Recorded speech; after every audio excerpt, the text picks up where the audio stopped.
제가 하나님의 지으신 만물을 이렇게 살피고 생각하면서 많이 이렇게 감동을 하고 그래요.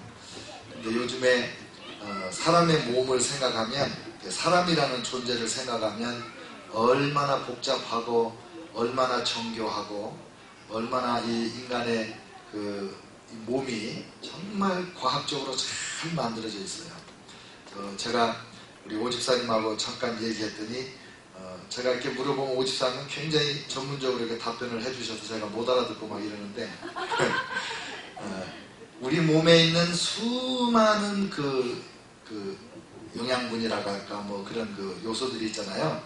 그게 한 가지만 조금 모자라도 병이 걸려요. 조금 많아도 죽어요.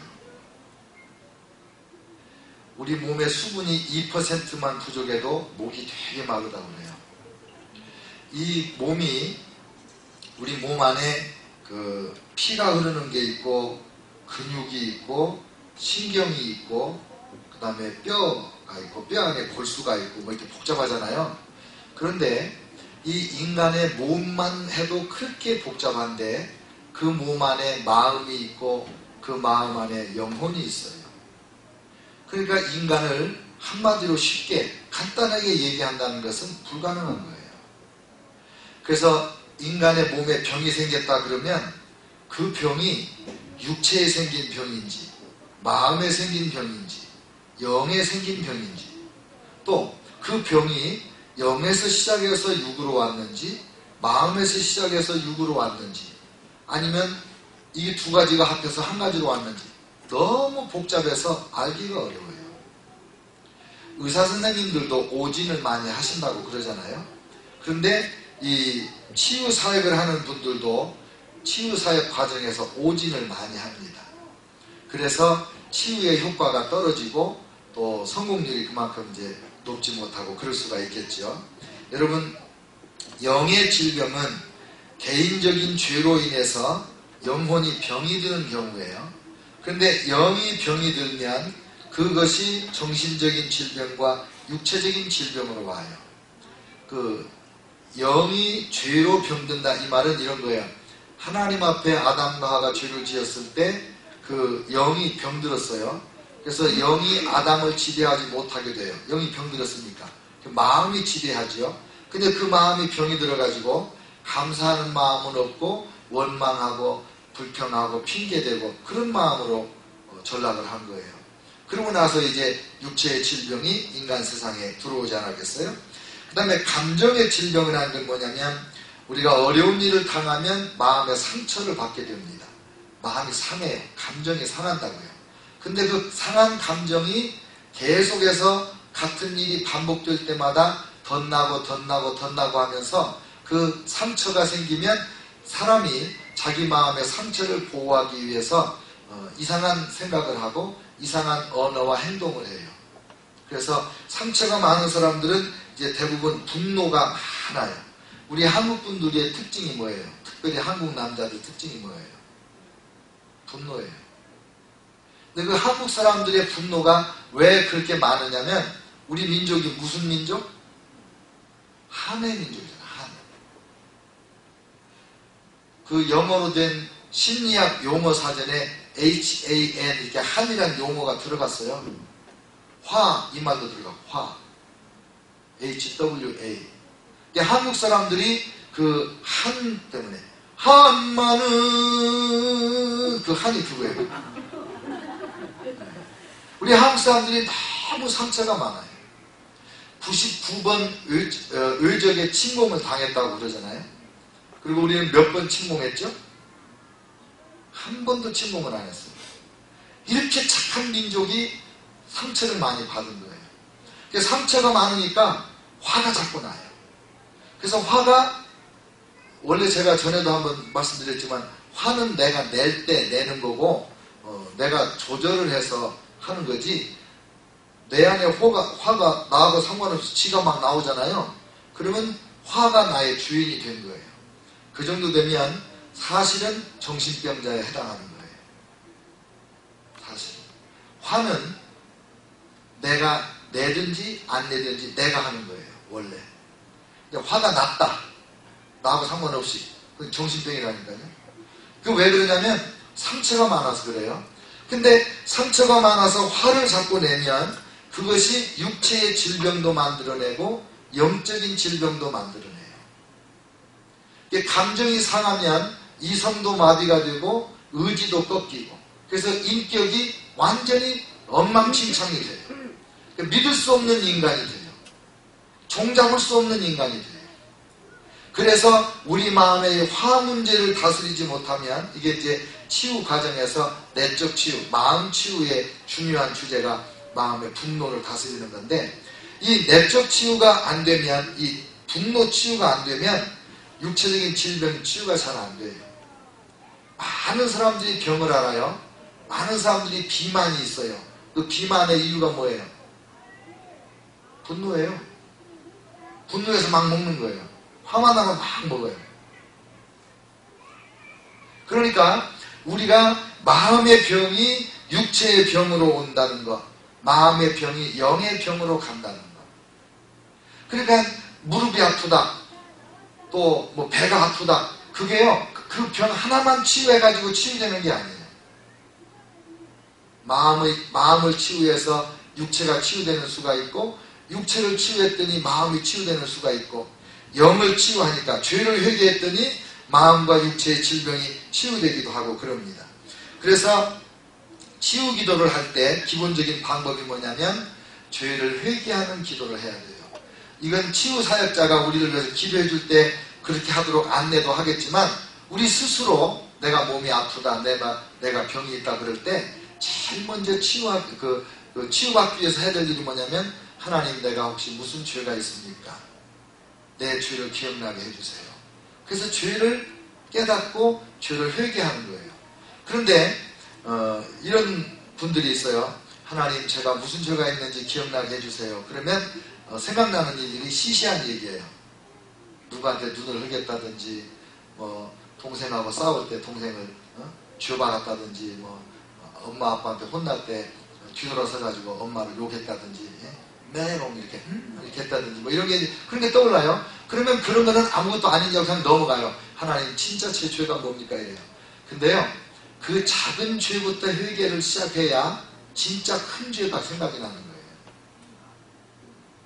작은 죄를 회개해야 해요. 작은 죄를. 하나님 앞에 여쭙고 떠오르는 대로, 아, 나는 그게 죄인지 몰랐는데, 아, 이게 죄구나. 왜냐하면 하나님이 기억나게 해주셨으니까. 하나님은요, 여러분이 죄를 기억나게 해달라고 할 때 굉장히 신속하게 응답하세요. 신속하게. 근데 어떤 분들하고 상담을 하다 보면 그런 거 다 무시하고 아무것도 떠오르는 게 없다고 그래요. 안 떠오를 리가 없죠. 반드시 떠오르게 돼 있어요. 그 다음에 기억의 치유, 내가 과거에 상처받은 거, 아픔을 겪은 거, 마음의 섭섭함을 가지고 있는 거. 제가 하도 섭섭한 사람 만나서 그 귀신 이름을 섭섭이라고 지어줬더니 그 이름 싫어! 이러더라고요, 귀신이. 그래서 네가 싫어도 내 마음대로 이름 지어주는 거야. 그리고 이제 이름을 지어주는 사람이 그 주도권을 쥐는 거예요. 그래서 육체적인 질병 치료를 위한 기도는 그 다음에 하는 거예요. 죄 회개하고 마음의 상처 치유. 마음의 상처 치유는 두 가지로 한다고 그랬죠. 하나는 잘못한 거 회개하고 나한테 잘못한 사람을 용서해주고, 회개와 용서, 회개와 용서. 끊임없이 그 기도를 하면 치유가 계속해서 일어납니다. 계속해서. 그리고 이제 귀신들의 속박에서 벗어나게 하는 축사 사역을 위한 기도가 따라와요. 제가 지금까지 한 12년 동안 치유 사역을 하면서 경험을 했는데, 책을 보면 이렇게 단정적으로 얘기하는 사람들이 거의 없어요. 왜냐하면 이건 증명하기가 좀 복잡하고 또 글로 써놓으면 공격을 많이 당하기 때문에. 그런데 제가 1000명 이상 1대1로 상담을 하면서 마음 치유를 하고 이제 육체 병 치유도 하고 또 귀신도 쫓고 이런 사역을 해보니까 모든 질병의 배후에는 정도의 차이는 있지만 귀신들이 거의 다 개입되어 있어요.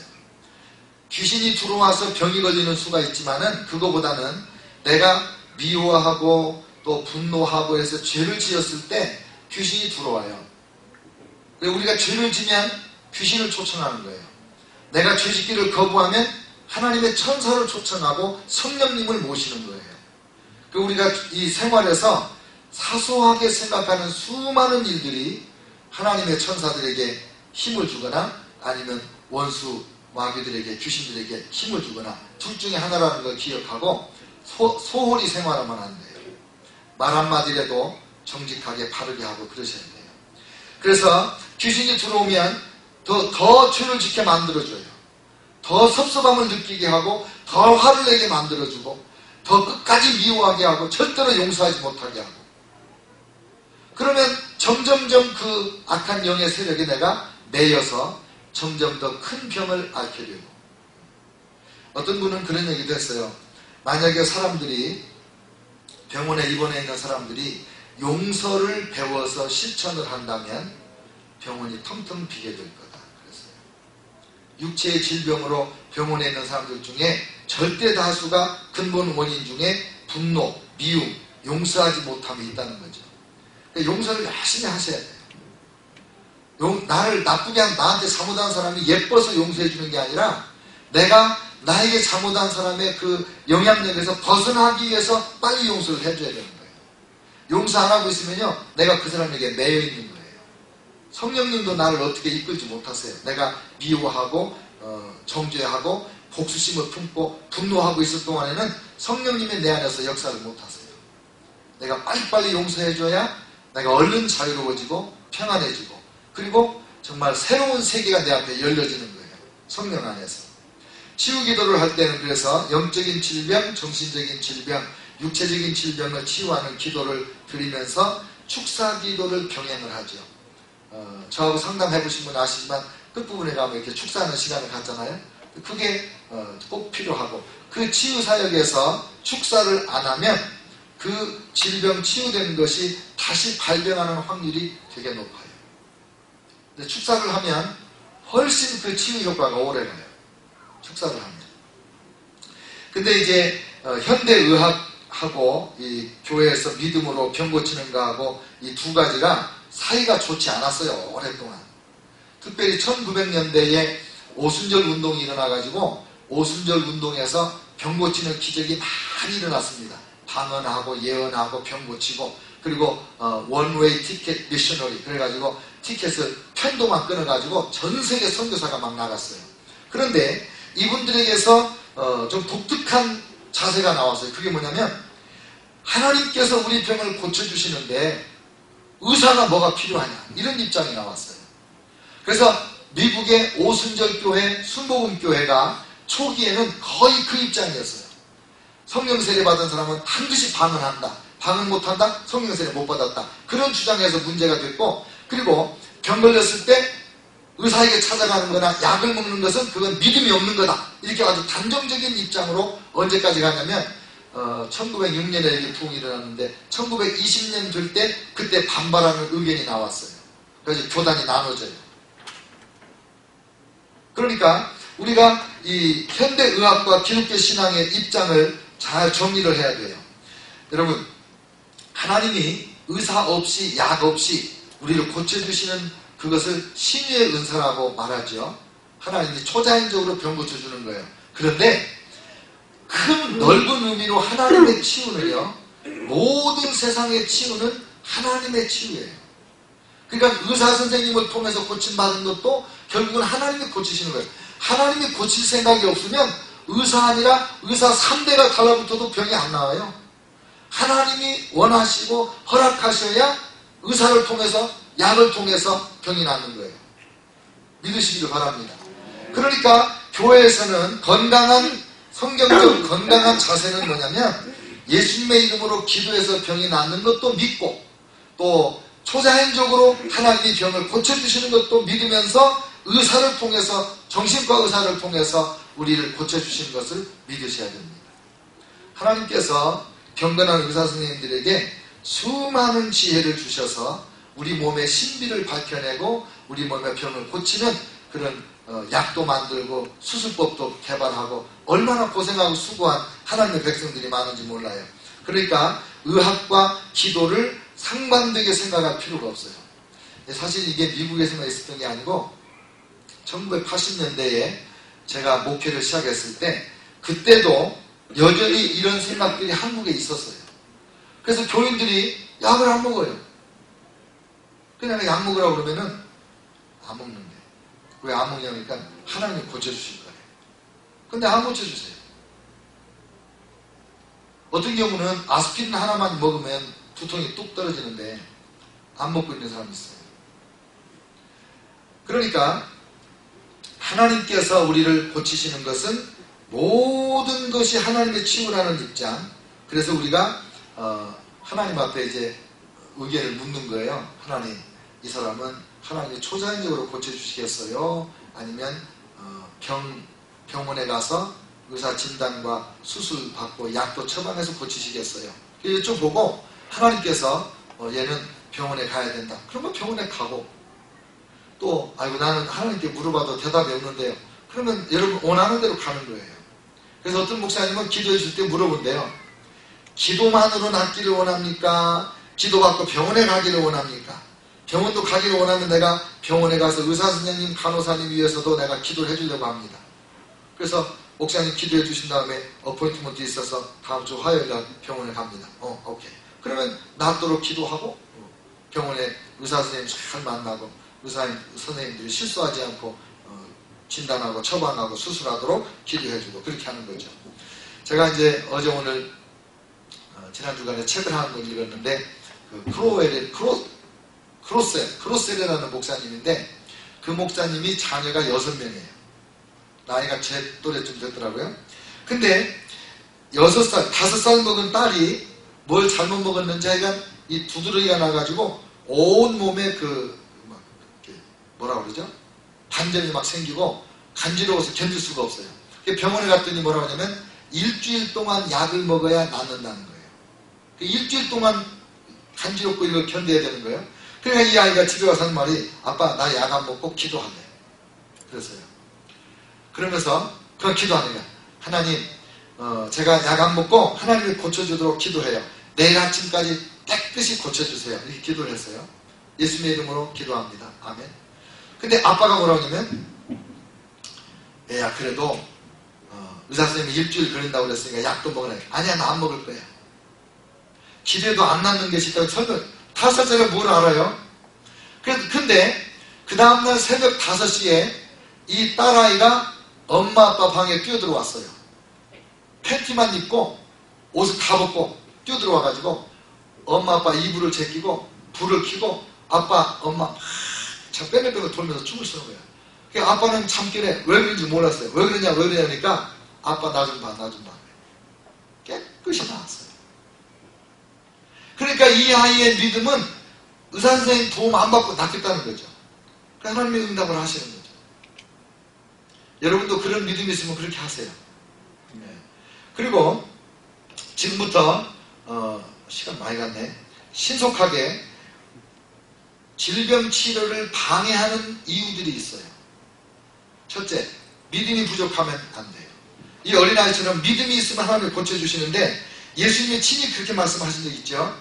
변화산에 올라갔다가 내려오시니까 어떤 아버지가 간질병을 앓는 아들을 데리고 왔어요. 근데 제자들이 아무리 예수님 하는 거 본대로 해봐도 안 되는 거예요. 그래서 예수님이 고쳐주셨죠. 그랬더니 제자들이 물어봐요. 예수님 우리는 왜 못 고쳤습니까? 그랬더니 너희가 믿음이 부족한 탓이다 그랬어요. 믿음이 부족하면 못 고치는 거예요. 그 아버지가 뭐라고 그랬어요? 할 수 있거든 우리를 불쌍히 여기서 도와주십시오. 근데 마가복음 9장 23절에 할 수 있거든이 무슨 말이냐? 믿는 자에게는 능치 못할 일이 없느니라. 그리고 그 아이를 고쳐주시는 거예요. 그러니까 마태복음 17장 27절에 없음 그렇게 되어 있어요. 근데 밑에 나나주에 보면 어떤 사본에는 기도와 금식이 아니면 이런 유가 나가지 아니하느니라가 있음 이렇게 밖에 써 있어요.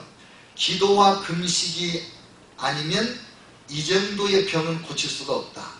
다시 말하면 큰 병을 고치기에는 큰 믿음이 필요하고 큰 능력이 필요한데 그러려면 기도와 금식을 많이 해야 된다. 그런 뜻이에요. 그러니까 병 고치기를 원하시면 병 고치는 믿음을 달라고 기도도 하고 금식도 하고 그렇게 하시기를 주의 이름으로 축원합니다. 두 번째는 구속적 고난으로 주어진 질병일 경우는 치유가 되지가 않습니다. 무슨 말이냐면 내가 이 병을 앓음으로 인해서 예수 그리스도의 십자가와 부활의 그 은혜를 증거할 수 있는 계기로 삼으려고 하나님이 우리에게 병을 주셨다면 그 병은 하나님이 안 고치세요. 사도 바울이 병을 앓았잖아요. 그 해석이 여러 가지지만 갈라디아 교회를 사도 바울이 개척하게 된 이유가 뭐냐면 아파서 딴 데를 못 갔어요. 갈라디아에 머물면서 병든 중에 전도해서 교회를 세운 거예요. 그리고 이 사도 바울은 자기의 몸에 가시가 있다고 그랬잖아요. 근데 그 가시가 뭔지 몰라요.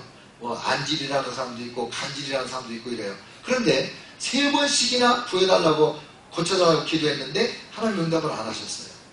대답이 뭐였냐면 너의 약함 가운데 나의 강한 능력이 나타난다. 그런 말씀이에요. 그러니까 사도 바울이 아멘 할렐루야 하고 내가 더 약해져서 하나님의 큰 능력이 나를 통하여 나타나기를 원합니다. 이런 자세로 그 병을 가지고 다니면서 그렇게 열심히 일을 하지 않습니까? 그러니까 그런 질병이 있어요. 그런데 대부분 우리 성도들에게 있어서는 그런 구속적인 사명으로서의 질병은 없을 거예요. 대부분의 경우는 그렇지 않아요. 특별한 경우라고 보겠습니다. 그러니까 병이 있으면 일단은 무조건 고쳐달라고 하나님 앞에 기도할 필요가 있어요. 사도 바울에게 말씀하시듯이 대답이 있기까지는 고치는 것이 하나님의 뜻이에요. 두 번째, 세 번째, 고통에 대한 잘못된 이해는 치유를 방해합니다. 잘못된 이해가 뭐냐면 질병을 하나님의 뜻으로 생각하는 사람들이 있어요. 신유를 믿지 않는 성령께서 우리의 병을 고쳐주신다. 이걸 믿지 않는 신학적인 입장에 있는 사람들이 많은 질병에 대한 해석을 내놨어요. 그 대표적인 해석이 뭐냐면 질병을 통해서 예수님의 고통을 내가 경험한다. 질병을 통해서 내가 인내를 배우고 질병을 통해서 내가 예수님의 성품을 닮아가는 것이다. 그러니까 질병은 감사할 것이지 질병 치유해달라고 기도하는 것은 성경적으로 신학적으로 옳지 않다. 이런 입장이 거의 전 세계를 휩쓸었어요. 오순절 순복음 신앙이 일어나기 전까지 그랬었어요. 근데 지금도 소위 그 좀 하이처치라고 하는 고교회라고 하는 그런 교회 가면 신유 같은 거 믿지 않거든요. 그러면서 병이 생기면 그 병 안에서 내가 인내하고 뭐 겸손하고 이러려고 그러죠. 근데 그런 신학을 갖고 있으면 질병이 절대로 떠나지 않습니다. 제가 자살 귀신 쫓으려고 그랬더니 얘가 나 좋아해 그러더라니까요. 이 사람이 자살할 생각을 품고 있으면 자살 귀신은 자기가 보호받고 있다고 생각하고 절대로 안 나가요. 이 질병이 하나님이 나에게 주신 선물이다 이렇게 생각하고 있는 사람은 아무리 기도해줘도 그 병이 낫지 않아요. 왜? 자기가 그 병을 환영하고 좋아하고 보호해주고 있잖아요. 내가 이 질병을 나에게서 떠나가라 이렇게 명령을 하고 나는 너를 좋아하지 않는다 해야 이제 떠나갈 생각을 하는 거거든요. 그때 치유 기도가 효과가 있는 거예요. 그 다음에 죄가 있으면 병이 치유되지 않습니다. 분노를 품고 있는 한은 분노로 인하여 생긴 병이 낫질 않아요. 열등감, 수치심, 거절감 이런 것으로 인하여 우울증을 앓고 있는 사람들은 그게 치유가 안 되면 우울증이 낫질 않아요. 그래서 내적 치유를 하고 육체적인 질병, 우울증이나 뭐 이런 질병을 치유하는 순서가 그렇게 가야 되는 이유가 뭐냐면 이 상처는 꼭 죄하고 얽혀 있어요. 그래서 상처를 치유하고 죄를 용서받고 그리고 나면 질병이 떠나가는 거예요. 그래서 내적 치유하고 나면 병이 잘 나와요. 그 다음에 구체적으로 기도하지 않으면 치유가 잘 안 일어나는 수가 있어요. 그냥 어떤 분들이 이렇게 저보고 목사님 제 병이 낫도록 기도해 주세요. 그렇게 써갖고 보는 기도 제목 내는 사람이 있어요. 효과가 되게 떨어져요. 목사님 제 왼쪽 머리 이 꼭대기 쪽에 왼쪽에 만성 두통이 있어요. 기도해 주세요. 그러면요 아무개 집사님 왼쪽 머리 왼쪽 꼭대기에 두통은 떠나갔죠. 이렇게 명령하고 치유 기도를 할 수 있잖아요. 그래서 치유 기도를 열심히 하시는 분들은 사람의 몸에 대한 연구도 많이 해요. 그래서 장기의 이름이라든지 뭐 이런 것도 다 알아야 이렇게 증상을 얘기하면 이게 뭐고 나서 이름을 딱 불러서 기도하려고 하는 거죠. 그러니까 여러분과 제가 이 병을 낫기 위해서 기도를 부탁할 때는 의사 선생님이 진단해 준 대로 그대로 말씀을 해주시면 그대로 기도하는 거예요. 우리 아들이 큰아들이 아파가지고 힘들 때 그때 제가 우리 아들 보고 너 병의 증세를 적어달라고 그랬더니 이런 종이에다가 한 페이지 반을 적어줬어요. 자세하게 적으라고 그랬더니 자세하게 적었어요. 그래서 제가 그걸 붙잡고 기도도 했거니와 우리 큰아이하고 내적 치유하면서 하나하나 전부 다 치유하는 기도를 하고 귀신을 쫓아주고 그렇게 했어요. 불치병이 하나님의 은혜로 고침받아서 지금 건강하게 공부 잘하고 있잖아요. 그러니까 구체적으로 기도해야 돼요. 구체적으로. 그 다음에 잘못된 진단으로 인하여 치유가 방해를 받을 수가 있습니다. 잘못된 진단이라고 하는 것은 이 원인이 분노인데 다른 걸로 생각한다든지 이 질병의 원인이 집안 내력으로 오는 그런 병인데 이거를 자기 개인 건강관리 잘못해서 오는 걸로 알거나 아니면 죄로 알거나 이럴 경우는 기도가 방향을 잘못 잡는 거잖아요. 그러면 치유 효과가 훨씬 떨어지고 지연되는 거예요. 그 다음에 의학적인 치료를 아까 말씀드린 것처럼 하나님의 치유 방편으로 인정하지 않음으로써 치유가 방해를 받는 경우가 많습니다. 아까 말씀드린 걸 좀 더 자세히 말씀드리면 그때 어떤 상황들이 많이 일어났냐면 당뇨 환자가 인슐린 주사를 거부하는 거예요. 그럼 금방 죽어요.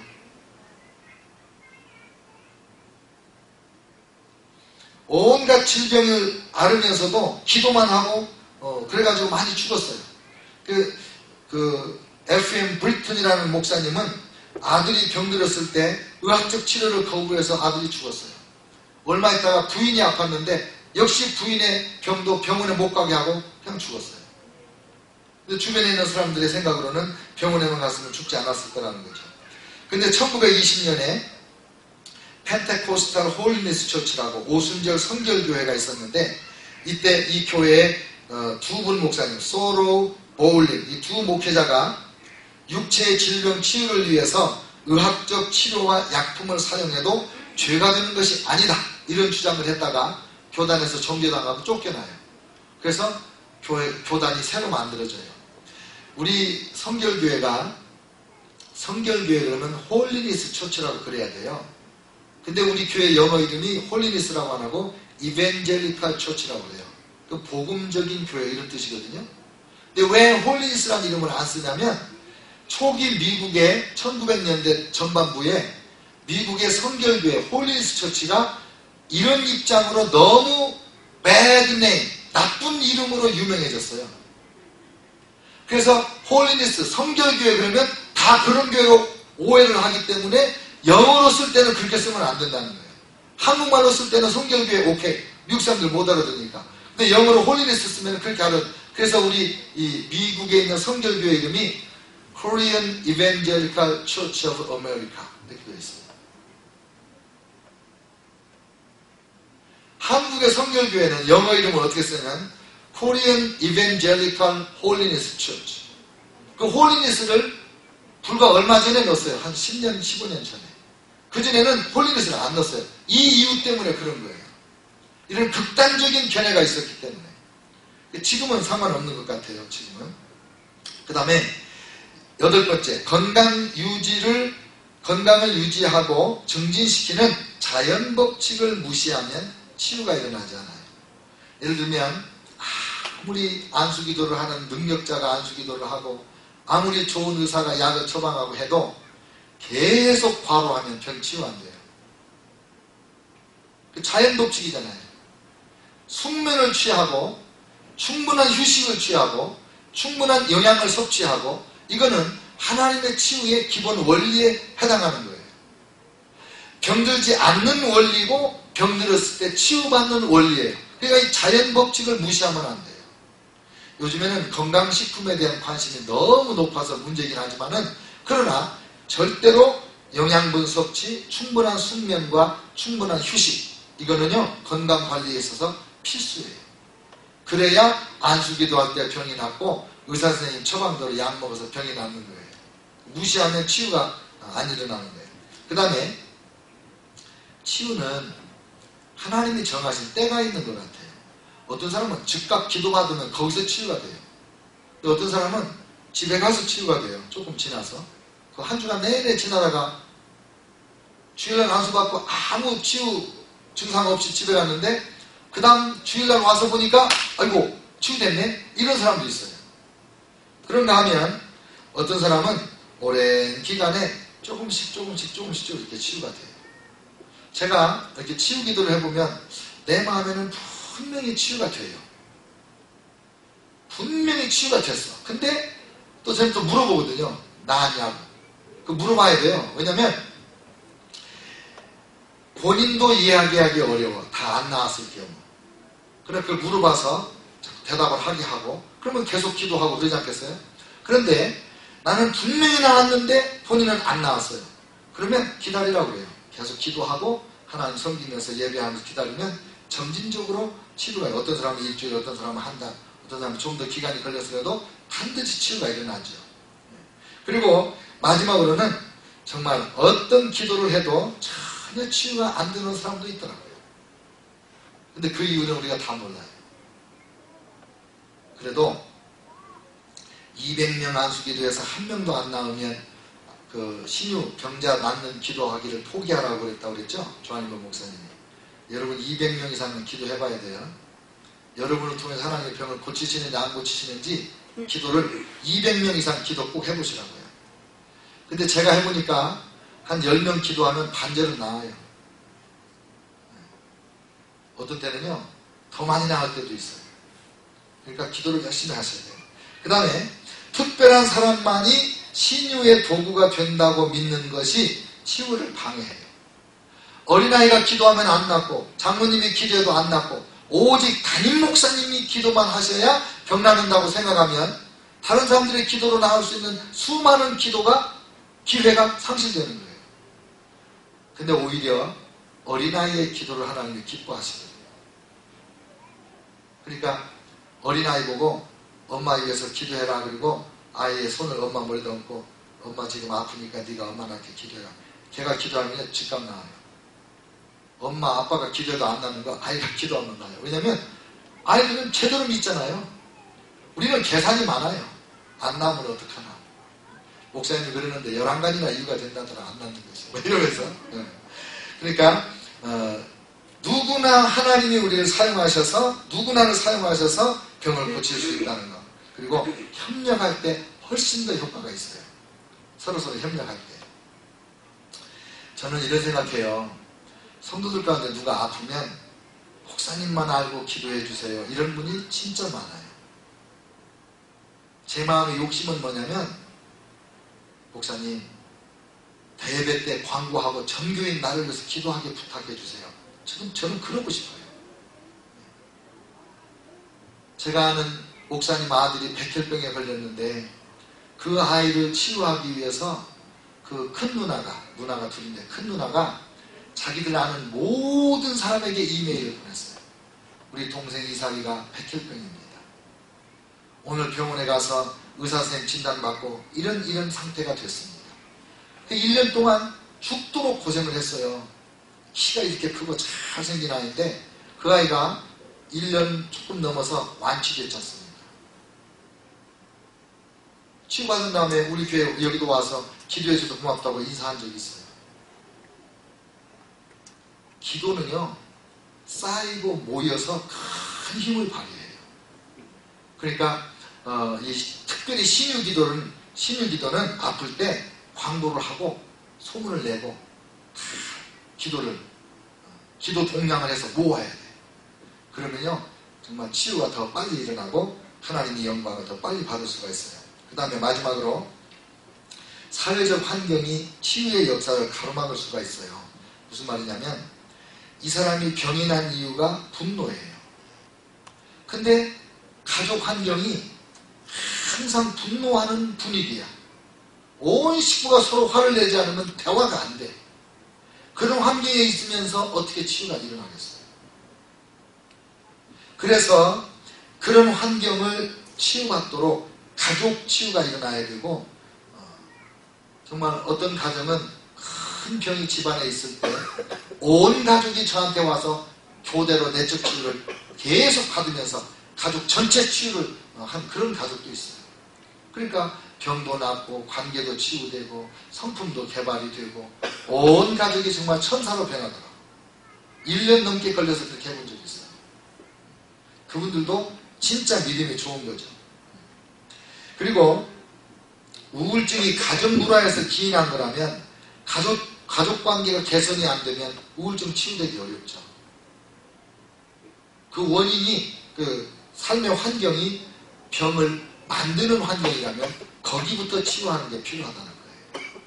그래서 성도들이 신앙생활을 대충 하면 안 돼요. 온 가족이 신앙생활하도록 정말 노력하고 간절히 기도해주고, 그리고 가족들이 모이면 함께 신앙적인 대화를 하고 함께 기도를 하고 그러는 생활을 해야 그 치유 환경을 만들어야 빨리 치유가 일어나는 거죠. 근데 이제 우리 큰아이 얘기인데, 사이판에 갔을 때 얘가 1학년이었어요. 1학년 자리가 없어서 2학년 1학기로 들어간 거예요. 영어를 못하니까 뭐 1학년이나 2학년이나 똑같아요. 근데 이 아이가 아침 되면 엄청 배가 아픈 거예요. 학교 갈 시간만 되면 배가 진짜 아파요. 근데 거짓말이 아니에요. 막 떼굴떼굴 구를 정도 아픈 거야. 그래도 우리가 그걸 아니까, 이게 스트레스라는 걸 알으니까 달래고 격려하고 그래서 살펴고 가요. 옆에 앉은 놈을 허벅다리를 꼭 내가 만진다고 그랬잖아요. 그때는 제가 아들에게 I love you를 해야 되는데 그 말을, 그게 훈련이 안 돼가지고 말을 못했어요. 그래서 제가 자꾸 허벅지를 만지니까 왜 아버지 제 허벅지를 만지세요? 그래. 아버지가 너 사랑한다는 표시다. 그래가지고 그게 암호가 됐어요. 맨날 이게 만져줬어요. 좋아하죠.